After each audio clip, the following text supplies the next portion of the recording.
not the things we do in life that we regret on our deathbed. It is the things we do not.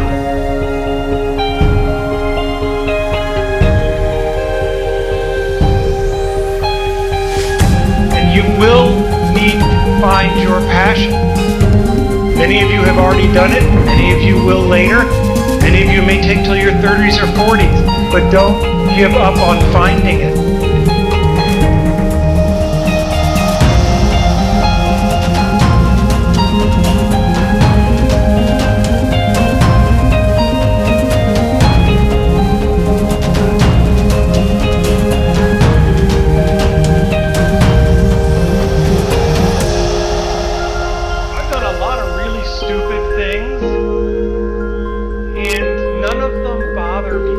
Mistakes and all the dopey things and all the times I was embarrassed, they don't